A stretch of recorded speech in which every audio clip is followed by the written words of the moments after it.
Եթե ինձ հարցնեիք, ես խնայում եմ ծերության համար, թե ոչ, ես միանշանակ կասեի ոչ։ Եթե այցելած չլինեի C Quadrat Ampegայի սեմինարը եւ ինձ համար բացահայտած չլինեի, որ ես արդեն իսկ խնայում եմ եւ ունեմ բավականաչափ խնայած գումար իմ կենսաթոշակային հաշվին, ու ինձ նման շատերը, հազարավոր մարդիկ, ովքեր գրանցված աշխատող են։ Հիմա այդ գումարը մեզ հասանելի չէ մինչեւ կենսաթոշակային տարիքի հասնելը, բայց պարզվում է, մենք ունենք իրավունք եւ հնարավորություն այդ գումարը ավելացնելու առանց հավելյալ գումարներ ծախսելու։ Կուտակած գումարի պարագայում ընտրելով համակարգի ամենաեկամտաբեր ֆոնդը, որը C Quadrat Ampegայի հավասարակշռված ֆոնդն է, CQ-BAL ֆոնդը, երրորդ տարին անընդմեջ։ Միայն եկամտաբերության տոկոսի տարբերության հաշվին, ֆիքսենք միայն եկամտաբերության տոկոսի տարբերության հաշվին կենսաթոշակային տարիքում ես կունենամ 5 միլիոն դրամ եւ ավել գումար։ Դրա համար ես որոշեցի ծախսել ընդամենը 5 րոպե եւ ընտրել CQ-BAL ֆոնդը։ Հիմա միասին կփոխենք իմ կենսաթոշակային ֆոնդը on-line CDA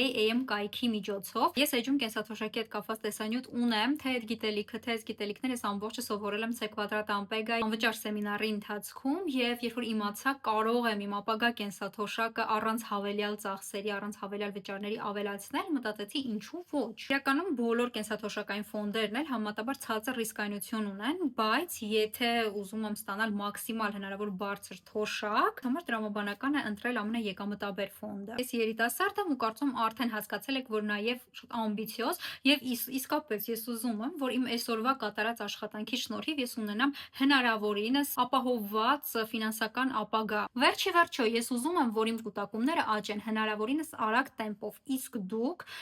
մեկնաբանություններում գրեք ձեր կարծիքը, գրեք գիտեք, որ կարող ենք առհասարակ ընտրել կենսաթոշակային ֆոնդ թե ոչ, որտեղ ես մինչև վերջերս չգիտեի։ Գրեք ձեր կարծիքը եւ ես կուղարկեմ ուղեցույց, թե ինչպես փոխել կենսաթոշակային ֆոնդը։